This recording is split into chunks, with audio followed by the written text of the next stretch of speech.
Se registró un enfrentamiento entre elementos de fuerza civil y presuntos delincuentes en Montemorelos. 178 kilómetros de asfalto caliente, 2 cuerpos enfriándose sobre la grava sucia y una camioneta pickup que guardaba un secreto mucho más pesado que el acero de su blindaje artesanal. Lo que vas a escuchar no es un reporte de tránsito, es la autopsia de una cacería que duró menos de 15 minutos, pero que se venía gestando desde hace semanas en las pantallas de inteligencia de la Fuerza Civil. Era la madrugada de este lunes, exactamente a las 3:14. Mientras la mayoría de Montemorelos dormía bajo la falsa seguridad del silencio, en la carretera nacional se estaba activando el protocolo más agresivo del estado, el operativo Muralla. No fue un encuentro fortuito, no fue mala suerte, fue matemáticas puras. El sistema de inteligencia estatal había detectado una anomalía térmica, un motor encendido que no se movía, estacionado en la oscuridad absoluta del kilómetro 178, un punto ciego conocido por los lugareños como La Garganta, un lugar donde la señal de celular muere y donde si nadie te ve no existes. Los ocupantes de esa camioneta creían que eran los depredadores. Se sentían intocables, protegidos por la oscuridad y por los fusiles de asalto Harkins modificados que descansaban sobre sus piernas. Pensaban que estaban cazando, pero no sabían que a 3 kilómetros de distancia un convoy de unidades tácticas de fuerza civil ya había cortado las luces, había bajado la velocidad y se acercaba rodando en silencio absoluto, guiados por coordenadas satelitales precisas que venían directamente desde el centro de mando. Cuando los delincuentes vieron los estrobos azules, ya era demasiado tarde para correr. La trampa se había cerrado. El enfrentamiento fue breve, brutal y quirúrgico. El sonido seco de los disparos rompió la madrugada, y cuando el humo de la pólvora se disipó, el saldo era definitivo. 2 agresores neutralizados, 0 policías heridos y una escena del crimen que parecía un rompecabezas de violencia. Pero cuando los oficiales se acercaron a inspeccionar la camioneta con las lámparas tácticas cortando la oscuridad, se dieron cuenta de que lo que habían detenido no era una simple patrulla de sicarios. Lo que encontraron en el asiento trasero cambió completamente la lectura del operativo. Para entender por qué murieron, primero hay que entender el nivel de ingeniería social que habían construido para sobrevivir. Estos no eran delincuentes improvisados que roban tiendas de conveniencia. Eran operadores de una célula logística diseñada para ser invisible. Su fortaleza no era un búnker de concreto, sino una camioneta pickup color blanco. Modelo reciente, impecable. Si la hubieras visto pasar por la carretera nacional a las 2 de la tarde, no habrías notado nada extraño. De hecho, probablemente le hubiera cedido el paso. En el vidrio trasero, pegada con una ironía macabra, lucía una calcomanía amarilla brillante, bebé a bordo. En el asiento trasero, visible a través de los vidrios semipolarizados, se perfilaba la silueta de una silla infantil de seguridad. Era el camuflaje urbano perfecto. ¿Quién detiene a un padre de familia en la madrugada? ¿Quién sospecha que detrás de esa estampa de domesticidad se esconde una unidad de ataque rápido? Pero el bebé que cuidaban no era un niño. Los 2 ocupantes de la cabina eran el contraste viviente de esa fachada. El conductor, un hombre de 30 y tantos años con la mirada endurecida de quien ha pasado más tiempo en el monte que en su casa. El copiloto, mucho más joven, apenas un recluta, que todavía creía que el blindaje de la puerta lo salvaría de la física balística. Habían elegido el kilómetro 178 por una razón táctica específica. Desde esa antigua gasolinera abandonada tenían línea de visión directa hacia el norte y el sur, controlando el flujo de la arteria principal que conecta la capital con la zona citrícola. Eran los ojos del cártel, un punto de halconeo móvil. Se sentían intocables, se sentían los dueños de la noche, reían, escuchaban corridos a volumen bajo y mantenían los motores en ralentí para no quemar combustible innecesario. Estaban tranquilos porque confiaban ciegamente en 2 cosas.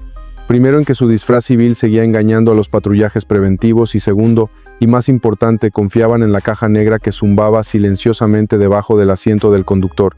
Creían que esa tecnología los hacía fantasmas digitales, que ninguna radio policial podía reportar su ubicación porque ellos controlaban el espectro electromagnético a su alrededor. Estaban equivocados. Lo que el conductor de la pickup no sabía es que la invisibilidad perfecta no existe.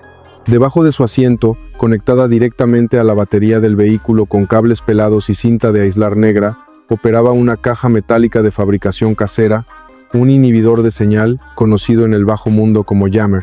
Tenía 8 antenas cortas, cada una sintonizada para bloquear una frecuencia distinta, señal celular 4G, radiofrecuencia policial, GPS y hasta Wi-Fi. El objetivo era simple: crear una burbuja de silencio de 500 metros a la redonda. Si una patrulla intentaba reportar las placas de la camioneta, la radio simplemente escupiría estática. Si un dron intentaba fijar coordenadas, perdería el enlace. Era una pieza de ingeniería cruda, fea, pero terriblemente efectiva para moverse en las sombras, pero cometieron un error de cálculo fundamental. En el Centro de Coordinación Integral de Fuerza Civil, a decenas de kilómetros de ahí, los analistas de inteligencia del operativo Muralla no estaban buscando una señal, estaban buscando un vacío. El sistema de monitoreo detectó una zona muerta inusual desplazándose sobre la carretera nacional, un punto negro en el mapa digital, donde las señales de las antenas repetidoras de la zona desaparecían repentinamente. Veían la camioneta, veían el agujero negro que la camioneta estaba provocando en la red. La anomalía se detuvo en el kilómetro 178, el vacío se estacionó. La inteligencia fue confirmada segundos después, no por satélite sino por óptica térmica. Una cámara de largo alcance ubicada en una torre de vigilancia a 3 kilómetros giró sus lentes hacia la oscuridad. En la pantalla del operador, la imagen granulada en blanco y negro reveló la verdad que el inhibidor intentaba ocultar. El bloque del motor brillaba en blanco intenso irradiando calor. Dos siluetas humanas se movían dentro de la cabina, y lo más importante, el cañón de un arma larga asomaba por la ventanilla del copiloto, dibujando una línea térmica inconfundible contra el aire frío de la madrugada. Ya no eran fantasmas, eran puntos en una rejilla de tiro. La orden bajó desde el mando central con una sola palabra: contención. No querían una persecución a alta velocidad que pusiera en riesgo a civiles. Querían neutralizar la amenaza ahí mismo en su propia trampa.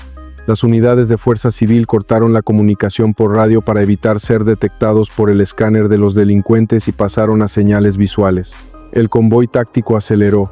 Faltaban 30 segundos para el contacto visual y en la cabina de la pickup, el conductor, relajado y confiado en su caja de trucos, encendió un cigarro iluminando su rostro por última vez, sin saber que una mira térmica ya estaba contando los latidos de su corazón. Para cazar a un fantasma que se esconde detrás de un inhibidor, no envías patrullas convencionales, envías depredadores de 6 toneladas. Quienes se acercaban al kilómetro 178 no eran oficiales de tránsito ni patrulleros municipales. Eran la punta de lanza del operativo Muralla, la división de reacciones especiales de la Fuerza Civil. El convoy estaba compuesto por 3 unidades tácticas blindadas conocidas como Black Mambas, vehículos Sandcat de fabricación israelí-mexicana diseñados para resistir impactos de calibre 50, monstruos de acero negro mate con blindaje nivel B7, neumáticos Run Flat, capaces de rodar destrozados durante 50 kilómetros y troneras de disparo en las 4 puertas. Avanzaban en formación de cuña ocupando ambos carriles de la carretera, pero lo hacían bajo el protocolo de navegación fantasma: 0 luces, 0 sirenas, 0 comunicaciones de voz. Dentro de las cabinas presurizadas, 12 operadores de élite observaban el mundo en tonos verdes y fósforo a través de visores nocturnos de 4ª generación. El único sonido era el zumbido sordo de los motores diésel y el clac metálico, casi ritual de 12 cerrojos, cargando cartucho en las recámaras de sus fusiles de asalto Sig Sauer 516. La disciplina era absoluta. Sabían que se enfrentaban a hombres armados con fusiles de alto poder y posiblemente granadas. Sabían que el blindaje de las Mambas aguantaría, pero que al bajar a tierra, la única protección sería su chaleco de placas cerámicas y la velocidad de su dedo índice. El comandante de la unidad, un veterano con cicatrices de 1000 batallas en la frontera norte, levantó el puño derecho dentro de la unidad líder. El convoy se detuvo a escasos 100 metros de la gasolinera abandonada. La pickup blanca seguía ahí, inmóvil, ajena a la pared de acero que se acababa de formar a sus espaldas. El comandante rompió el silencio de radio con una sola frase seca transmitida por canal encriptado de corto alcance que el inhibidor casero de los criminales no podía bloquear. Visual confirmado, objetivo armado, luces en 3, 2, 1. En ese segundo, la noche se convirtió en día 10,000 lúmenes de luz. LED estroboscópica golpearon el parabrisas de la pickup como un mazo físico. El efecto fue inmediato y cegador. Dentro de la cabina, las pupilas de los ocupantes, dilatadas por horas de oscuridad, se contrajeron dolorosamente. Pero el instinto de supervivencia del conductor forjado en la violencia fue más rápido que su visión. No levantó las manos, no buscó la palanca de velocidades para huir, buscó el gatillo. El conductor empuñó el fusil AR-15 que descansaba en su regazo y abrió fuego a través de su propio parabrisas. El vidrio estalló en una nube de diamantes de seguridad mientras las vainas calientes rebotaban dentro de la cabina. Y aquí es donde la situación pasó de peligrosa a crítica. Los primeros impactos que golpearon el blindaje del Black Mamba líder no sonaron como granizo metálico normal, sonaron como martillazos secos que arrancaron virutas de acero del cofre. El comandante de la unidad supo por el sonido y por las chispas anaranjadas que saltaron al impacto. No estaban disparando plomo convencional, estaban disparando munición calibre 5.5, 6 OTAN con punta verde M855, balas perforantes con núcleo de acero diseñadas específicamente para penetrar chalecos balísticos y carrocerías ligeras, munición matapolicías. Si alguno de los oficiales hubiera bajado de la unidad antes de tiempo, esa munición habría atravesado sus placas de cerámica como si fueran de cartón. «Fuego libre, están tirando con perforante», gritó el operador de la torreta. La respuesta de la fuerza civil fue una pared de sonido. 3 troneras del vehículo blindado se abrieron simultáneamente. 3 fusiles Sig Sauer ladraron en sincronía perfecta. No fue un tiroteo desordenado, fue una saturación de área calculada. 30 disparos en 4 segundos. La carrocería de la pick-up blanca se sacudió violentamente perforada de lado a lado. Los neumáticos delanteros explotaron. El radiador reventó en un geyser de vapor, hirviendo que se mezcló con el humo de la pólvora. El copiloto, el recluta joven, intentó abrir la puerta para correr hacia la maleza, pero la física no perdona. Una ráfaga controlada impactó el poste B de la camioneta y la puerta se cerró de golpe sellando su destino. 40 segundos después del primer destello de luz, el silencio regresó a la carretera nacional. Un silencio pesado roto solo por el siseo del vapor escapando del motor destruido y el sonido de casquillos rodando por el asfalto. El comandante ordenó el alto al fuego. La amenaza cinética había terminado, pero cuando el equipo táctico se acercó al vehículo humeante para asegurar los objetivos, se encontraron con una escena que no cuadraba con la violencia del combate. En medio del olor a sangre, diésel y cordita, algo en el asiento trasero permanecía intacto, perturbadoramente limpio. El humo se disipó y los operadores de Fuerza Civil procedieron a realizar la inspección de seguridad. Lo que encontraron dentro de esa cabina destrozada era un monumento al cinismo criminal.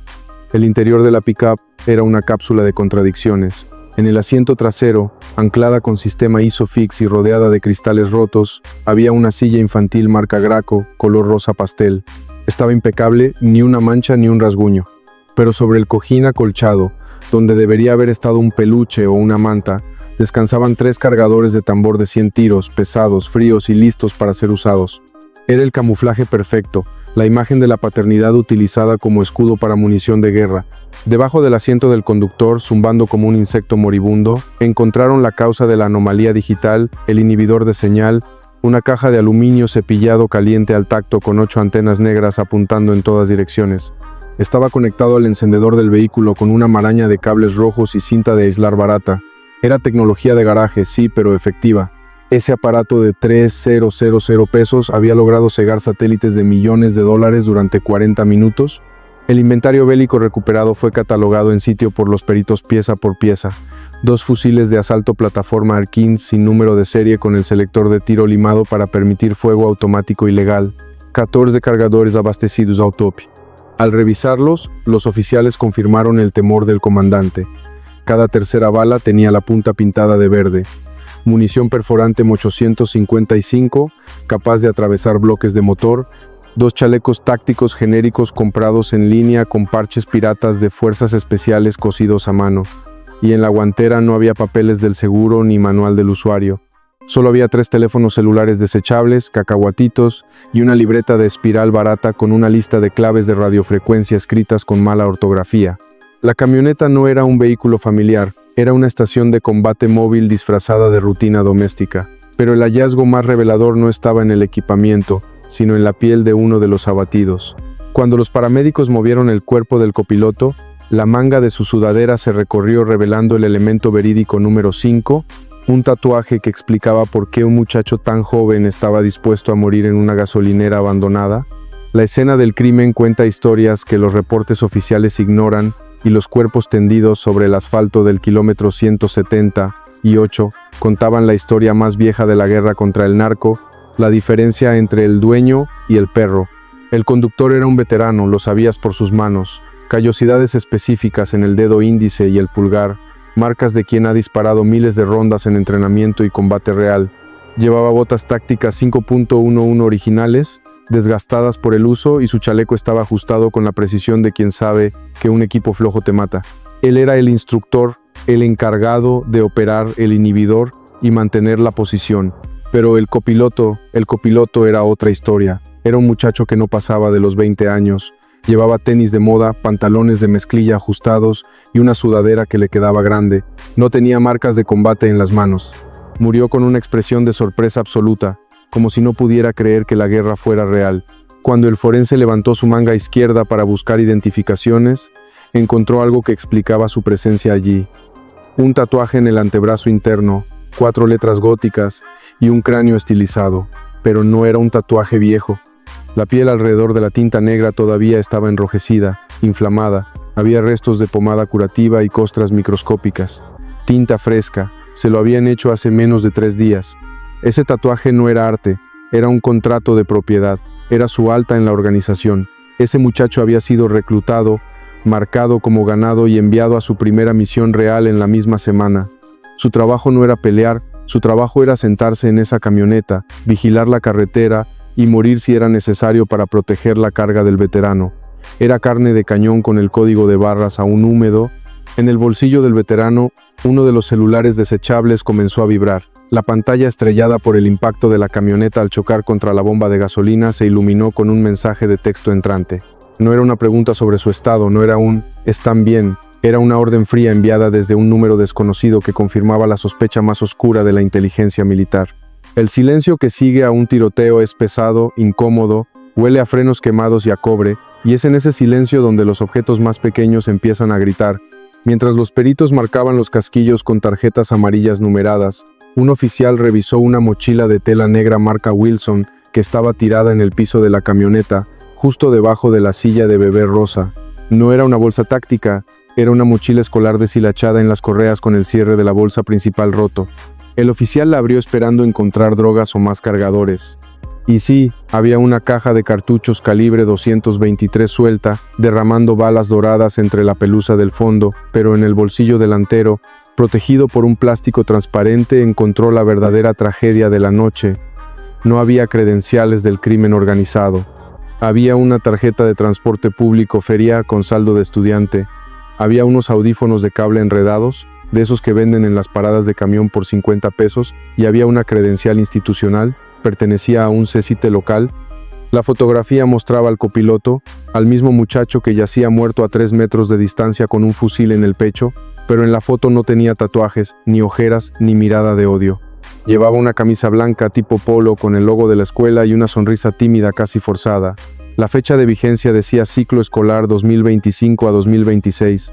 Ese muchacho debería de haber estado en un aula o en su casa haciendo tarea o durmiendo antes del examen del lunes. En lugar de eso estaba en una carretera oscura protegiendo los intereses de un jefe que ni siquiera sabía su nombre usando una silla de bebé como trinchera. La calcomanía amarilla en el vidrio trasero decía bebé a bordo.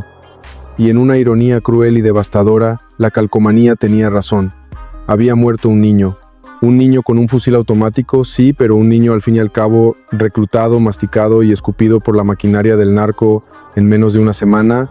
El oficial cerró la mochila y la colocó en la bolsa de evidencia. Nadie dijo nada, no había nada que decir. Pero la tristeza duró poco porque el teléfono del veterano, el que había vibrado antes, volvió a iluminarse. Y esta vez el mensaje en la pantalla rota no era una orden, era una ubicación GPS. Mientras los peritos levantaban los cuerpos en el centro de mando a kilómetros de distancia, los analistas de inteligencia conectaron el celular del veterano a una unidad de extracción forense Celebrit. Lo que apareció en los monitores de alta definición silenció la sala de guerra. La pantalla del dispositivo cuarteada en forma de telaraña mostraba una conversación en la aplicación Signal con un contacto guardado simplemente como arquitecto. Los mensajes tenían activada la autodestrucción, pero la extracción forense logró recuperar el caché de los últimos 15 minutos y ahí estaba la traición escrita en texto plano. A las 3:10 de la mañana, 4 minutos antes del tiroteo, el veterano había enviado: «Ya vienen, las mambas, están aquí, nos movemos». A las 3:11 de la mañana, la respuesta del arquitecto fue fría, pragmática y letal. «Negativo, mantén posición, necesitamos que hagan ruido, dales todo lo que traigas. La grande está cruzando por la brecha del 180». Omar García Harfuch, observando el reporte preliminar, lo entendió al instante con la frialdad de quien conoce cómo operan estos cárteles corporativos. Esos dos hombres no eran una patrulla de avanzada, eran carnada. El cártel sabía que el operativo Muralla estaba activo. Sabían que no podían pasar un convoy de carga pesada por la carretera nacional sin ser detectados, así que sacrificaron un alfil para salvar a la reina. Habían colocado al veterano y al estudiante en la gasolinera abandonada el kilómetro 178 y les habían ordenado encender el inhibidor no para esconderse, sino para crear una anomalía tan obvia que la fuerza civil tuviera que atacarlos. Mientras los Black Mambas descargaban su furia sobre la pickup blanca, un convoy mucho más grande cargado con algo mucho más valioso que 2 rifles y un inhibidor casero, se deslizaba en silencio por una brecha de terracería 2 kilómetros al sur. El veterano murió creyendo que protegía una posición. En realidad murió siendo una distracción de 5 minutos. El último mensaje en el teléfono recibido a las 3:20 de la mañana, cuando el conductor ya estaba muerto, era una ubicación GPS. No era un punto de extracción, era un destino final en la zona metropolitana de Monterrey, una bodega industrial en Apodaca. No celebren todavía, dijo el mando a través de la frecuencia encriptada. Acabamos de encontrar la cabeza de la víbora. Las grúas de la fiscalía se llevaron los restos. Los Black Mambas regresaron a su base, sus motores diésel enfriándose tras la batalla. El operativo Muralla marcó una victoria en su hoja de cálculo. 2 agresores neutralizados, 0 bajas policiales, armamento de alto poder fuera de las calles. Pero Harfush y sus mandos de inteligencia saben la verdad incómoda que los noticieros no van a decir. Esta madrugada el Estado ganó un enfrentamiento táctico, pero el cártel logró su objetivo estratégico. Cambiaron 2 vidas desechables, un veterano cansado y un estudiante engañado por el paso libre de un cargamento millonario. Para la organización criminal, la muerte de ese muchacho de 20 años no es una tragedia, es un costo operativo, más barato que perder la mercancía, más barato que sobornar a un batallón. La silla de bebé vacía y la credencial escolar ensangrentada son recordatorios brutales de que para estos grupos la vida humana es el activo menos valioso de su inventario. El mensaje que queda en el aire es doble. Para el crimen, la advertencia es clara. Ya no son invisibles. Sus inhibidores caseros, sus disfraces familiares y sus tácticas de guerrilla ya no funcionan contra una fuerza estatal que opera con inteligencia satelital y munición de precisión. Hoy perdieron un alfil, mañana pueden perder al rey. Pero para nosotros, para ti que estás viendo esto, la reflexión es más dura. Ese muchacho reclutado hace 3 días caminaba por las mismas calles que tú, tomaba el mismo camión y en menos de 72 horas el sistema criminal lo convirtió en un cadáver anónimo en una carretera federal. La Hidra perdió una cabeza esta noche, pero mientras siga encontrando reclutas dispuestos a morir por una promesa falsa, seguirán apareciendo camionetas blancas en la oscuridad. La guerra no terminó en el kilómetro 178, apenas cambió de turno. Mientras tú duermes esta noche, los operadores de inteligencia siguen buscando la siguiente anomalía térmica. Los murciélagos siguen limpiando sus armas, y en alguna otra carretera, otra camioneta acaba de apagar las luces.